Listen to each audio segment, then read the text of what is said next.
মোহতারাম বলছিল যে তারাবির নামাজ 8 রাকাত 20 রাকাত, এটা নিয়ে বাংলাদেশের মতবিরোধ আছে, আসলে কোনটা ফলো করবে যদি বলতেন।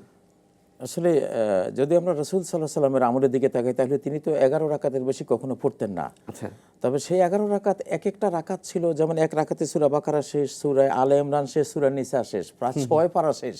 এরকম তো আমরা তো 20 রাকাতেও 6 পারা শেষ করি না। জি, জি। তিনি এই ধরনের দীর্ঘায়িত তিনি 11 রাকাত পড়তেন। এটা সারা বছর এটা ওনার আমল ছিল।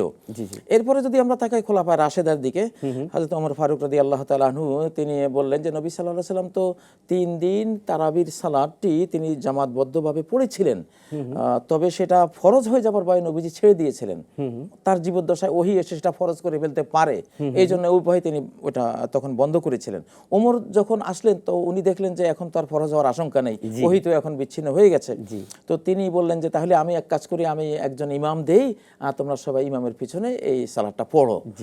তখন এটা 10 রাকাত 10 রাকাত করে 20 রাকাত 3 রাকাত ভিত্তি 23 রাকাত বা 21 রাকাত 23 রাকাত আসলে এগুলি তখন থেকে শুরু হয়েছে। কেউ 35 রাকাতও পড়েছেন, কেউ 45 রাকাতও পড়েছেন। ইমাম ইবনে তাইমিয়া রাহিমাহুল্লাহ তার মাজমুল ফাতাওয়ার মধ্যে উল্লেখ করেছেন যে 63 রাকাতও পড়েছেন। আসলে এটা হলো আপনার মনের আবেগ মিশিয়ে আপনার আল্লাহর সাথে আপনার যে এটার একটা আধ্যাত্মিক পিরিয়ড, একটা সালাতের আধ্যাত্মিক জিনিস, যার যতক্ষণ ভালো লাগে ততক্ষণ সে সালাত পড়তে থাকবে, এটা হলো কথা। এখানে রাকাত দ্বন্দ্বটা খুবই গৌণ। এখানে একটা মজার বিষয় হলো সূরা আল মুজাম্মিলে যেটা আল্লাহ যখন এই রাতের এই সালাতের প্রসঙ্গ টেনেছেন, তিনি রাকাতের কোনো প্রসঙ্গ টানেননি। আল্লাহ বলেছেন ইন্না রাব্বাকা ইয়ালামু আন্নাকা তাকুমু আদনা মিন সুলুসাইল লাইল, তোমার রব জানেন যে তুমি রাতের 2/3 কিয়ামুল লাইল করো। মানে যদি 12 ঘন্টার রাত হয়, তুমি প্রায় 8 ঘন্টা এই তারাবি বলি তাহাজ্জুদ বলি এটার মধ্যে কাটাও। তো ওয়াসুলুসাহু কখনো রাতের 1/3, মানে 12 ঘন্টার হলে তাহলে 4 ঘন্টা তুমি এই সালাতে তুমি কাটাও। ওয়ানিসফাহু কখনো কখনো অর্ধরাত, মানে 12 ঘন্টার হলে 6 ঘন্টা। তাহলে নবীজি 4 ঘন্টা 6 ঘন্টা প্রায় 8 ঘন্টা এই তারাবিতে কিয়ামুল লাইলে কাটিয়েছেন। আমাদের ফলো করা উচিত সেটা, কে কত সময় দিলাম সেটা না করে আমরা রাকাত নিয়ে আসলে দ্বন্দ্ব করছি। অসংখ্য ধন্যবাদ। এই রাকাত দ্বন্দ্বটা আসলে উচিত না আমাদের।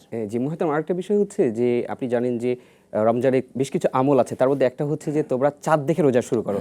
প্রশ্নটা যে সৌদিতে চাঁদ দেখা গিয়েছে, বাংলাদেশের মানুষ রোজা রাখবে কিনা, পৃথিবীর কোথাও চাঁদ দেখলে একসাথে রোজা রাখা যাবে কিনা? আসলে এই মশালাটি সেই প্রাচীন কাল থেকে দু রকমের হয়ে এসছে। সুমুলের রুইয়াতিহি আফতারুলের রুইয়াতিহি, চাঁদ দেখে রোজা রাখো, চাঁদ দেখে ইফতার করো, মানে রোজার মাস শেষ করো। তো এগুলো তো হাদিসের মধ্যে আছে। এখন এটা বুঝতে গিয়ে ওলামারা তখনও দুভাবে বুঝেছেন যে পৃথিবীর যে কোনো একটা অঞ্চলে চাঁদ উঠলেই এনাফ। এটা একটা বুঝ, এটাও ঠিক আছে, এই বুঝটাও ঠিক আছে। আবার আরেক দল বলেছেন এখন পৃথিবীর কোন অঞ্চলে চাঁদ উঠেছে, সেই আমলে তো তখন থেকে 1300 বছর পর্যন্ত আধুনিক এসব মিডিয়া আবিষ্কার হওয়ার আগে তো কোথায় চাঁদ উঠেছে কোথায় উঠেনি, আমেরিকা চাঁদ উঠেছে কিনা, ইউরোপে হয়েছে কিনা, সৌদি আরবে চাঁদ দেখা গিয়েছে কিনা, এটা দূরবর্তী মানুষের জানার কোনো সুযোগ ছিল না।